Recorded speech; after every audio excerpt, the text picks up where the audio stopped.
So he is the Distinguished Staff and Code Advocacy Engineer at American Concrete Institute. He graduated from Lake University and is a licensed design professional. With over 40 years of engagement in codes and standards development, he has been recognized as a fellow of ACI, American Society of Civil Engineers, and Structural Engineering Institute, and is a member of International Code Council of ASTM and ASTM International Committee EO5 on fire standards. So let's welcome Steve Zoe for our presentation.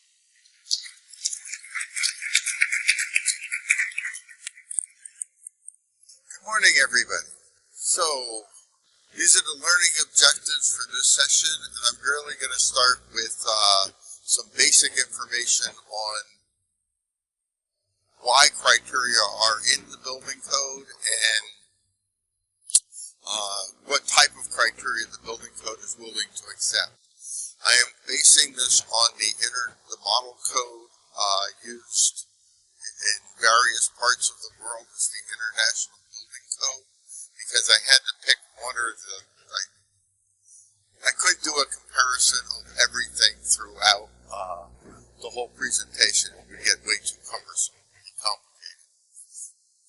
But the intent of the building code, the overall intent of the building code, is to provide a reasonable level of life safety and property protection and for the general welfare of the public. And it clearly states that one of those is for the hazards of fire. So there's various ways of achieving the intent of the building code. One is passive fire protection, which is protecting your structural elements and providing compartmentation so the fire doesn't spread. The other option that's available is the use of active systems, automatic smoke alarms, and automatic fire suppression systems. So those are the two strategies that get balanced in the building code. The building code requires almost every occupiable space in new construction to be sprinkled. So the need for passive fire protection has been reduced over the years. Prior to the requirements for automatic fire suppression systems, there was more of a focus on the protection and the compartmentalization. The compartmentalization works extremely well, but again, those criteria have been relaxed in the building code, but the building code are minimum requirements, so there's nothing stopping an owner or a developer to encourage their designers to combine the two. But if you have proper compartmentalization, it's relatively easy to fix or repair and reuse the construction. The fire protection, depending on the material, fire protection is provided in different ways. Traditionally in concrete, it's the amount of cover from the rebar to keep the steel at a temperature where it will not start to lose its strength. So you just have enough cover, or you're required to have enough cover to stop the steel from reaching certain temperatures. The temperature varies depending on whether it's basic steel or rods, or if it's post-tension strands of steel or post-tension steel. So there's different temperature requirements. It's 850 degrees Fahrenheit for basic steel and 1100 degrees Fahrenheit for pre-stressed steel. For steel construction, it's typically achieved by putting some insulation on the steel. You provide that protection by insulating it and stopping it from reaching the 850 or 1100 degrees. In heavy timber construction, the timber chars and then prevents the rest of the structural element from burning. So that's one strategy for wood construction. But then for any light frame construction or any of these constructions, you can also increase the fire resistance rating by just adding layers of non-combustible materials like gypsum wall. So the code, the fire and smoke protection provisions in the building code are in Chapter 7, and it has criteria for how to provide the necessary fire protection with or without the use of automatic sprinklers. So what happens is if I have sprinklers, I can increase the area of room because the sprinklers are going to buy us time to have people evacuate the building. Because the code's primary purpose, as I mentioned, is life safety. So that life safety doesn't mean I have to protect the structure any longer than what it takes to get people out of the building. Then if I lose the structure, it doesn't matter. The intent of the building code is satisfied. The section also says that whatever you're using needs to be either determined by or based on an ASTM E119 fire test. Very similar to the ISO standard. The time temperature curve is slightly different, but you will get the gist as we go through this. So it is based on, it needs to be based on the E119 test or criteria that are developed based on a historical record of tests. So if you did a bunch of tests, like you don't have to test every concrete system that's out there, as long as it meets certain size dimensions and is not smaller than what you had a successful test for, you can use that information in the building code. You don't have to test every concrete element that goes into a building.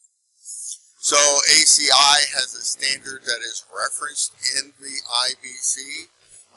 It is ASTM TMS 216.1, and everything that's in there is based, all the data, all the criteria that's in the standard is based on the performance of the concrete or masonry when subjected to the exposure of the ASTM E119 test.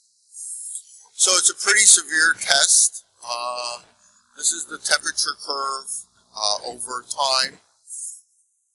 This is the furnace temperature that your element gets exposed to, whether it's a column, a beam, or a floor or roof slab. This gets assembled either on or in the furnace, and it has to be loaded to its design load conditions and sustain that load while it goes through this fire scenario. It's rare that any construction is required to have more than a 4-hour rating. Most construction where fire resistance ratings are required rarely have to exceed a 2-hour fire resistance rating. So you just test it to the hour rating that you want to achieve, and you're good. Well, if it satisfies it.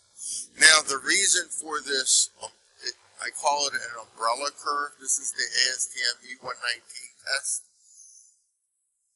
If you're doing a performance-based design, you could potentially go and use alternative means and methods for the specific fire scenario that you think you might have in your building. This is what a fire protection engineer can do on a project. But depending on my fire load, there's 3 offices here with varying degrees of paper and plastics, and you get 3 completely different fire scenarios. So this one curve, because I don't know where the product is going to be used, I don't know if my structural element is going to be in an office, a furniture store, or a dwelling unit. So we test it to this one umbrella curve, and then it's intended to satisfy any of those scenarios.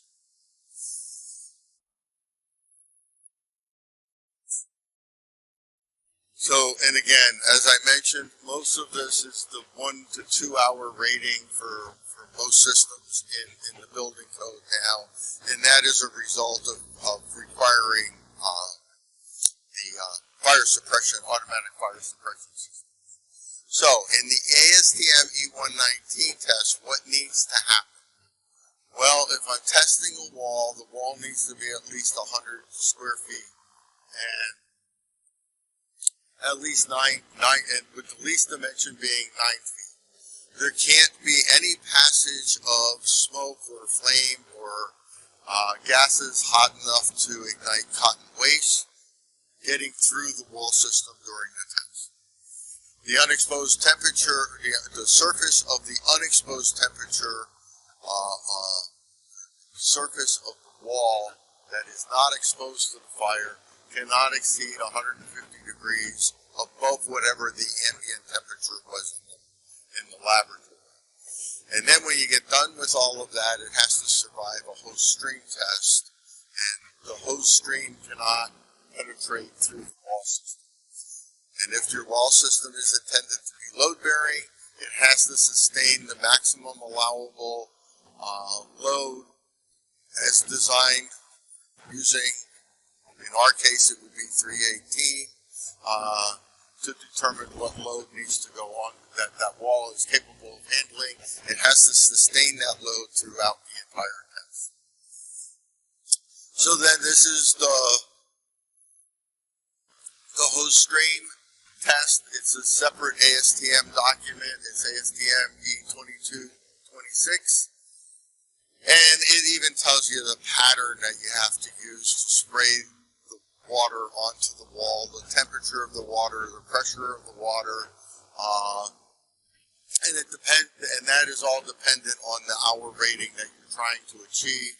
Again, it's rare that we're going over 2 hours in a fire test, so typically it's going to be at 30 psi, but it has to sustain that. No water can penetrate through the wall system. One of the things that makes it very complicated to do concrete in fire tests is when we get to columns, because now the column has to be loaded inside the furnace, and that's getting very, very difficult to do because we're getting to very high strength concrete. So finding a fire furnace where you also have the capability of loading a column to its design capacity is very difficult. When we're talking about 20,000 psi concrete, that's a challenge. For beams, there's two conditions where you can test. One is the beam can be restrained or unrestrained. The restrained is anything where it's fixed or pinned at either end. If it's on rollers and free to move on either end, then it's considered unrestrained. So it would be like a precast panel that is designed to just sit on top of a beam. That would be unrestrained. Almost every other condition, if it's reinforced, monolithic construction where it's a reinforced concrete beam connected into a reinforced concrete column, then that's a restrained condition. So we have these unrestrained conditions. For unrestrained, there's more test criteria that needs to be satisfied. You not only have to sustain the load and not have the temperature of the flexural steel members exceeded. Now you also have limitations on the amount of deflection and the rate of deflection as the beam is being subjected to the fire test.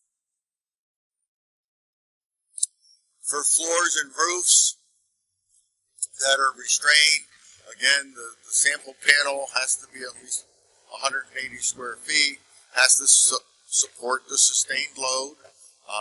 That same criteria, the surface temperature can't be more than 150 degrees Fahrenheit above the ambient temperature of the laboratory, and then the specimens, depending on where the spacing is of the rebar or any supporting elements.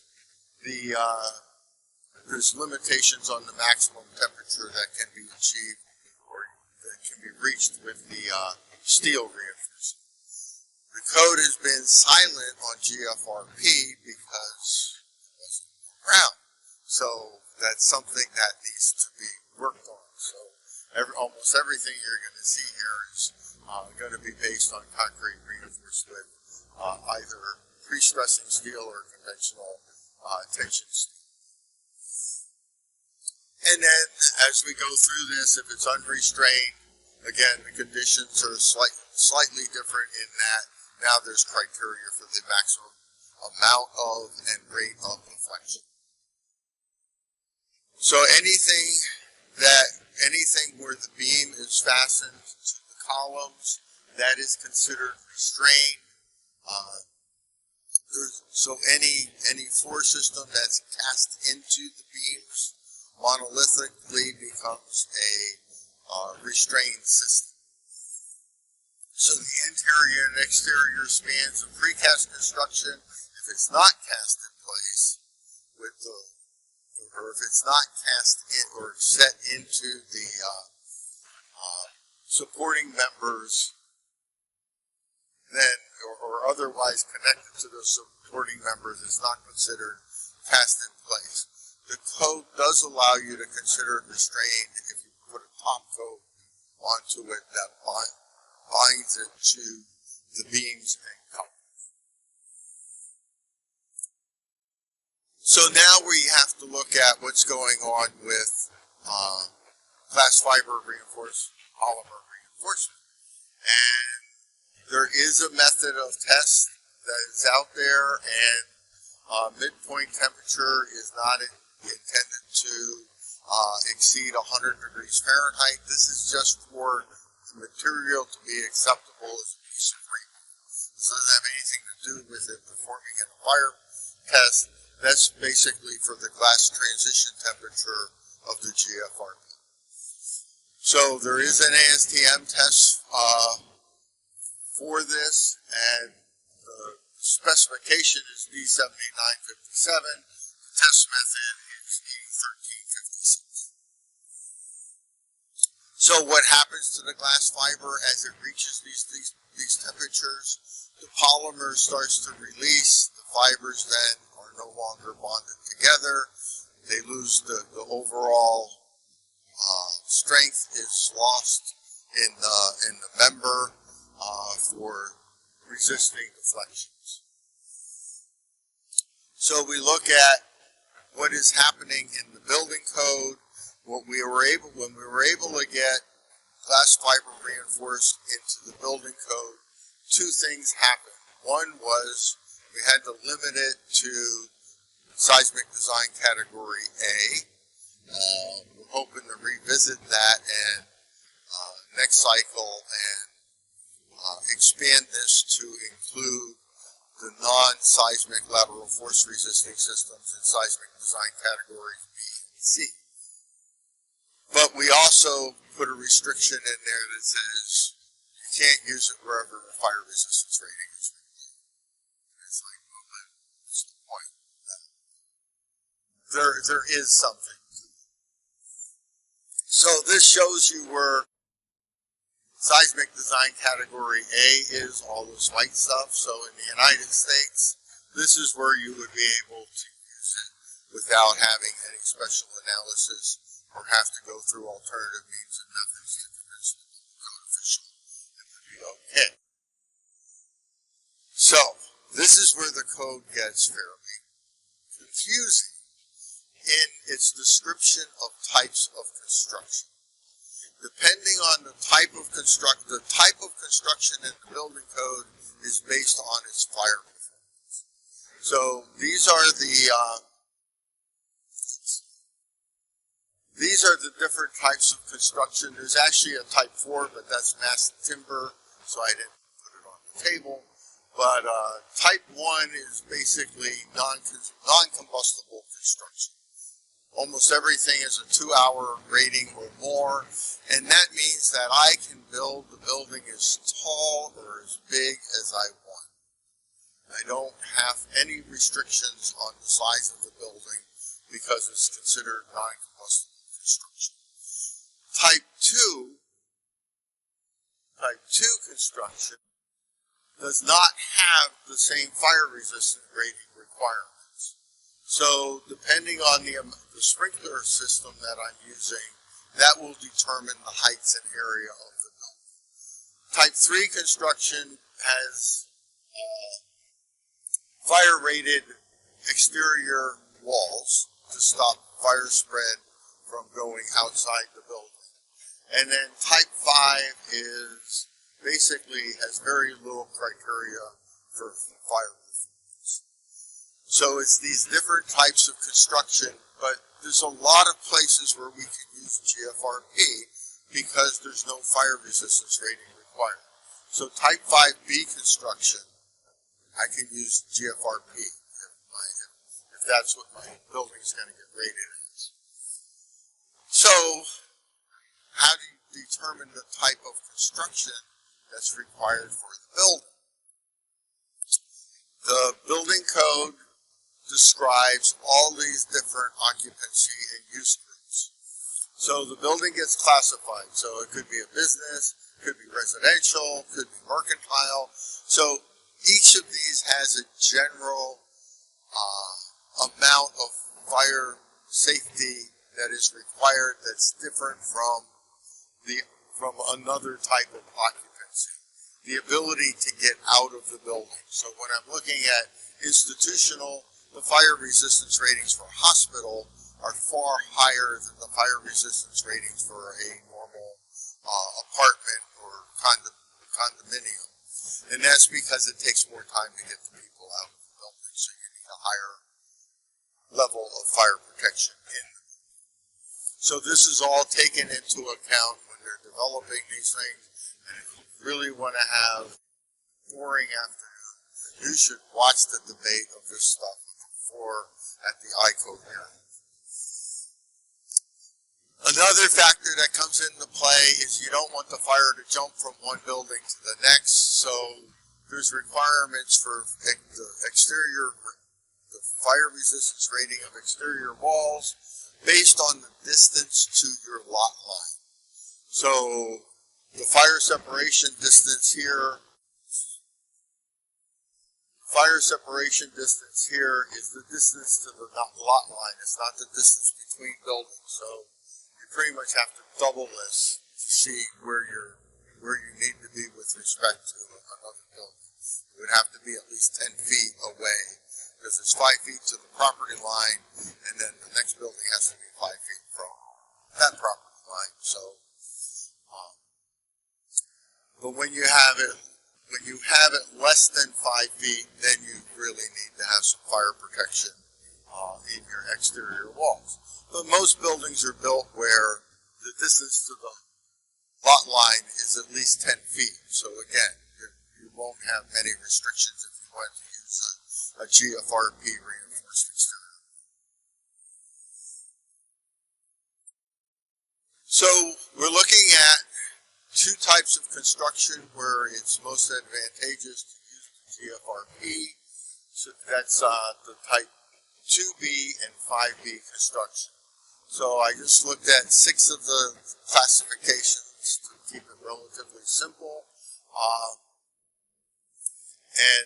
And again, it gets down to even when it's residential, there's a difference between a hotel where people are transient and may not know where the exits are because they didn't look like they're supposed to when you check into the hotel versus condominiums where people should be familiar with the building because they're living in it every day. So there's different criteria depending again on the occupancy and the level of safety that's required for the individuals. So the B is the business, E is educational, M is mercantile, R is residential, and S is storage. I'm showing S2 because that was for a parking structure. So, and I'm also assuming that they have the top level of fire protection, which is the automatic fire protection, which is the NFPA 13. For residential, this could be changed. There's NFPA 13R and NFPA 13E, which are less aggressive sprinkler systems. NFPA 13 requires every space within the building to be sprinkled, where the others say, well, you don't really need to sprinkle the closet, or you don't really need to sprinkle the space between the ceiling and the floor. So these are the different categories, and so this is the type 2. So that means I can build up to residential, I can build up to 5 stories in height, a business 4 stories in height, educational 3 stories in height, mercantile 3 stories in height, as long as I'm not exceeding this square footage of building area. So it's a combination of total height here, and the 75 kicks in because that's the reach of a standard, what is considered a standard ladder truck. So that's where that 75 comes in. Once you get over 75, they often start referring to it as high-rise construction. And then in type 5 construction, because it is more relaxed and has less requirements for sprinklers and less fire protection, now you can only go 2 or 3 stories in height. And again, restricted to these areas of building. Sure. These are all required to be sprinkled.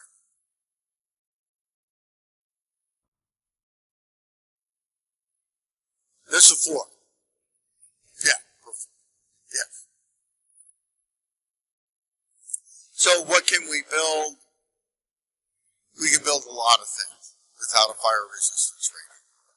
So you can do a 5-story residential, 4-story office building, 4-story parking structures.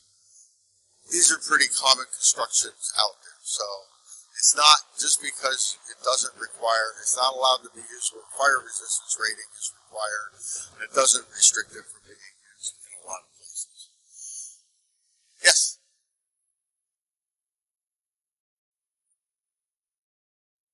Yes.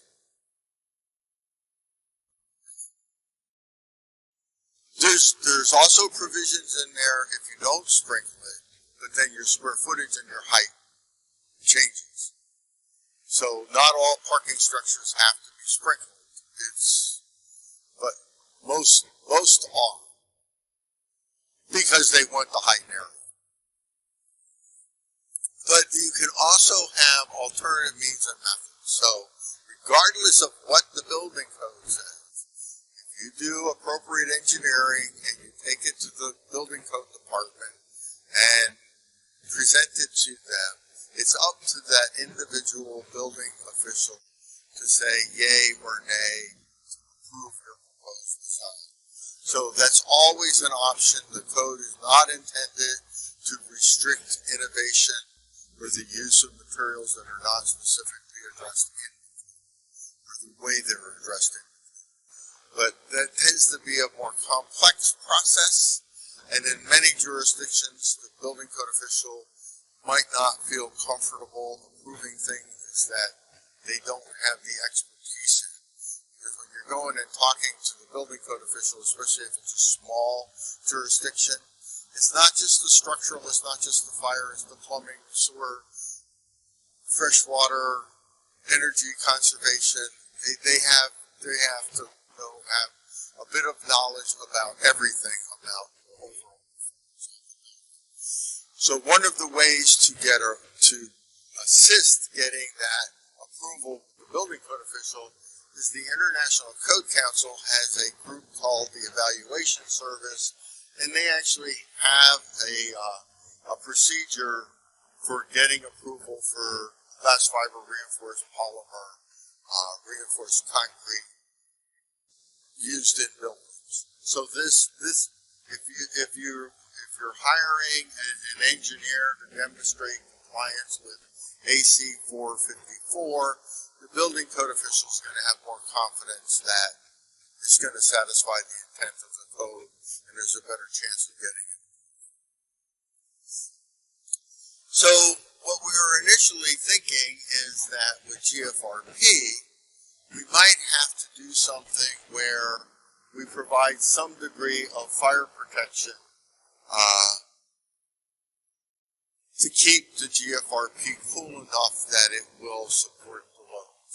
So as we put the fire underneath the beam, you know, we need to make sure that at least the GFRP stays anchored at both ends, because since the glass strands are continuous, it'll continue to hold the concrete together enough. I mean, it won't, the building may not be occupiable after the event, but it won't collapse, or should not collapse during the event. So one of those things might be to provide some sort of sprayed-on fire protection or gypsum wallboard or some additional materials to increase the fire resistance rating. The other thing that comes to mind for me is the code also says provide a reasonable level of fire safety for firefighters and other emergency responders. So they won't know what kind of rebar is in this when they show up to fight a fire in the building. They'll probably assume that it's a conventionally reinforced concrete building. So one of the things that we might have to look at in the future for the benefit of fire services is for construction that weakens quickly in fires, such as joist systems, whether it's a open wood or open steel joist. Some jurisdictions require a placard to let the firefighters know that this is different. If you go running in there, you can very well fall through the floor system.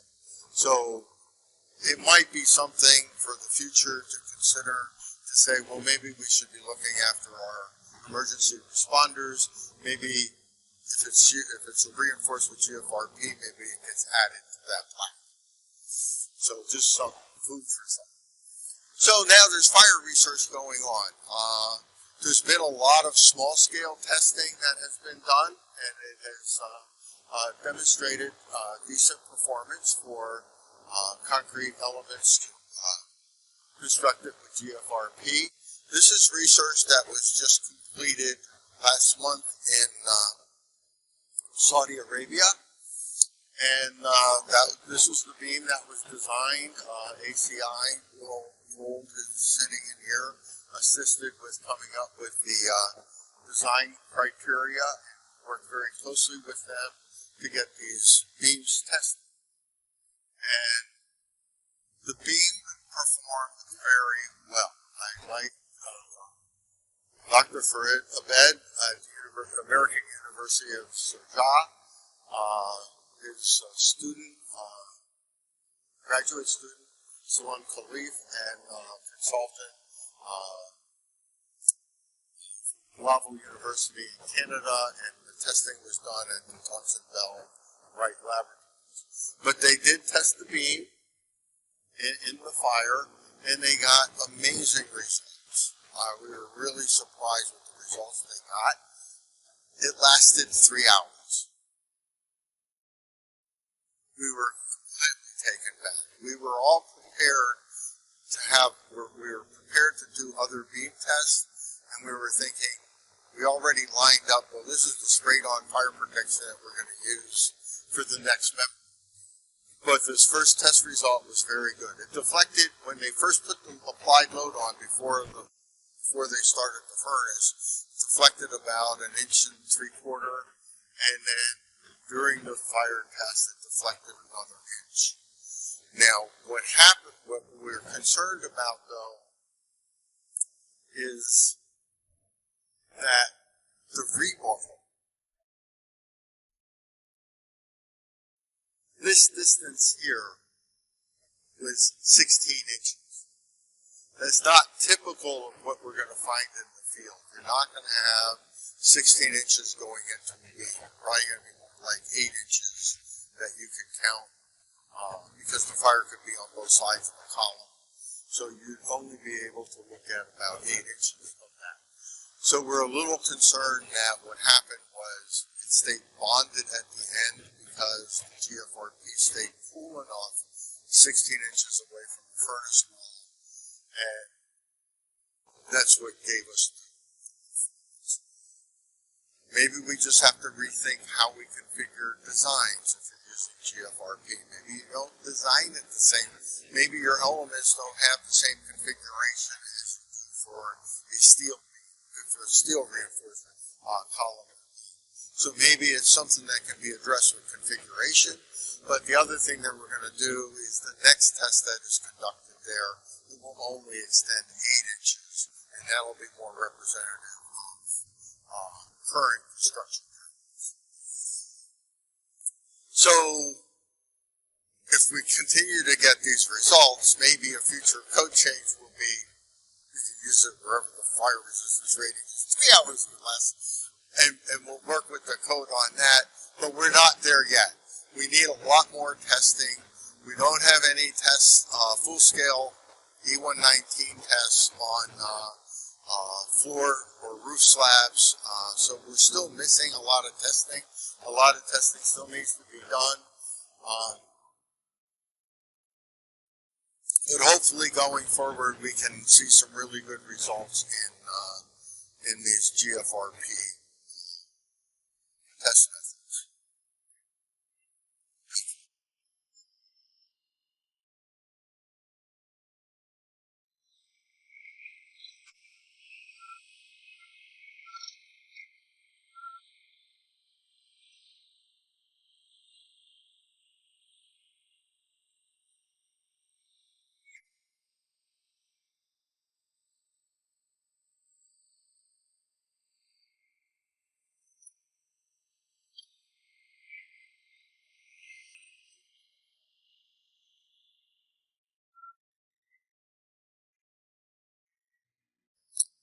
Precast concrete member in an ASTM E119 test. I'm jumping now from GFRP remold to just polymers that are added to the concrete. The precast elements tend to be much denser than conventional strength concrete. High strength concrete, because of the silica fumes or other supplementary cementitious materials that are in there, they tend also to be denser types of construction. So, if we put polypropylene inside in the concrete mix, you'll sacrifice some strength. We'll sacrifice some strength, but we do allow or help prohibit that type of nasty spalling that you saw from occurring, because the polypropylene fibers that are in there will melt and provide a path for the moisture to get out. Because what's happening when we get this explosive spalling is this water pressure building up inside the concrete element and popping or breaking the concrete.